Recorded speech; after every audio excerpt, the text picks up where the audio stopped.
Buen día, esperando que se encuentren muy bien. El día de hoy, junto a Valentina Cornejo, Renato Díaz, Amaro Veravile y que les habla Lunay Molina, presentaremos como tema las proteínas y las fuerzas que las estabilizan. Para partir, tenemos que definir qué son los aminoácidos.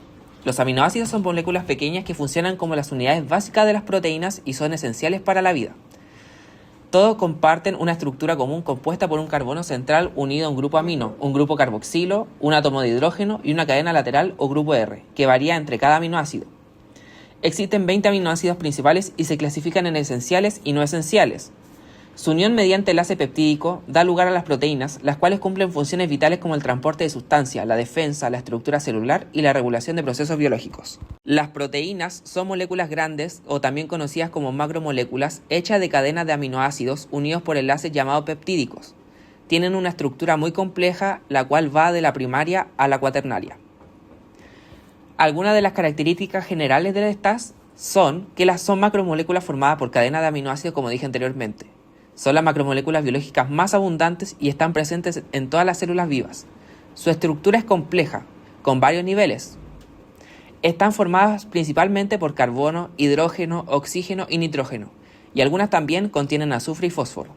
Son específicas, eso quiere decir que cada tipo de proteína cumple una función única y determinada en el organismo.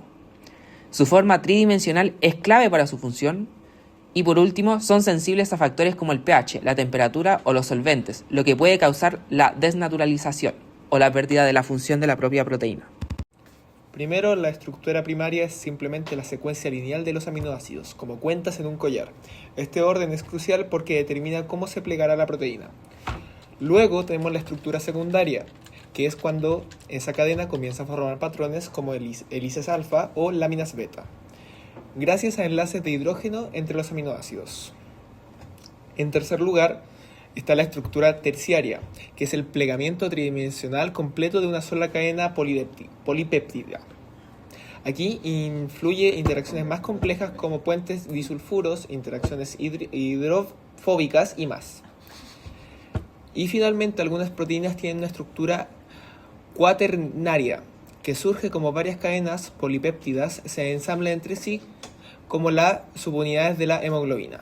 En resumen, las primarias son secuencias, las secundarias patrones locales, las terciarias formas 3D y las cuaternarias son uniones de varias cadenas.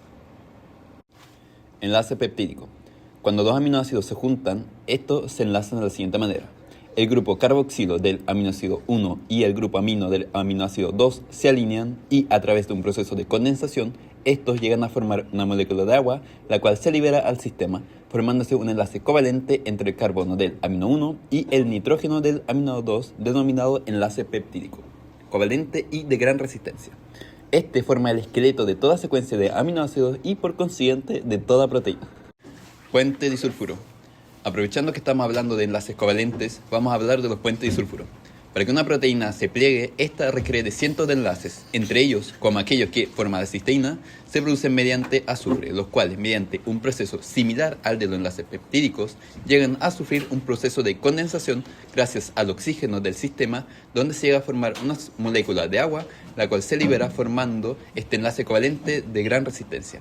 Tener en cuenta que este enlace está únicamente presente en estructuras terciarias y cuaternarias de una proteína y solo se produce entre cisteínas, puentes de hidrógeno. Estos se forman a lo largo de toda la cadena de polipéptidos del momento que ésta comienza a plegarse. El puente de hidrógeno se forma entre un átomo electronegativo, un nitrógeno o un oxígeno, con otro átomo de oxígeno, un nitrógeno electronegativos, mediante un átomo de hidrógeno. Es de ahí la razón del nombre puente. Estos se forman en toda la estructura, siendo una de las principales fuerzas involucradas en la estabilización de la proteína.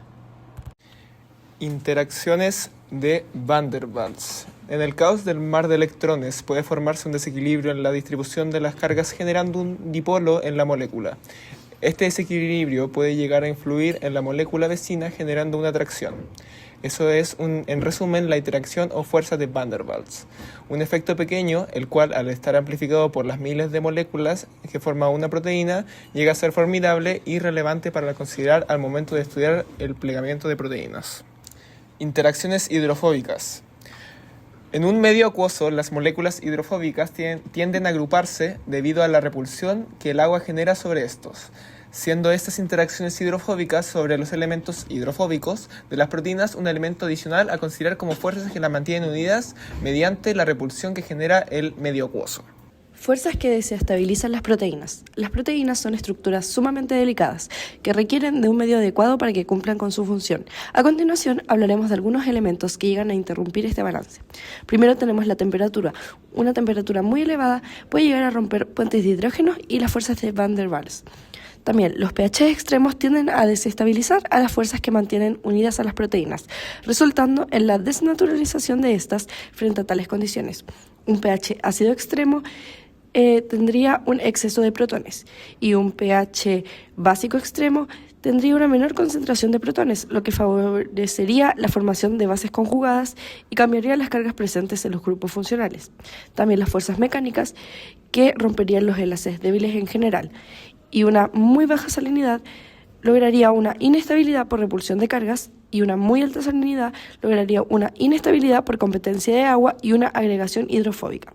También tenemos a la hidrólisis, que es la ruptura de enlaces químicos por acción del agua, lo que haría que se rompieran los enlaces peptídicos covalentes mediante las hidrolasas, y también los detergentes, que estos rompen los puentes disulfuro. Bueno, en las funciones biológicas tenemos a la estructural. Lo que pasa si se daña esta es tejidos débiles y frágiles. Tenemos la enzimática, y lo que pasa si se daña esta son reacciones químicas demasiado lentas, lo que hace que la vida no se sostenga. La de transporte, que ocurre una falta de oxígeno y nutrientes en células y ocurre una asfixia celular. En la hormonal tenemos una pérdida de control del metabolismo y obtenemos enfermedades como la diabetes. En la defensiva obtenemos un organismo indefenso frente a infecciones y hemorragias. Y en la motora tenemos una imposibilidad de movimiento y obtendremos una parálisis muscular y celular. Y de reserva tendremos una carencia de nutrientes almacenados, por lo tanto tendremos problemas de crecimiento y anemia.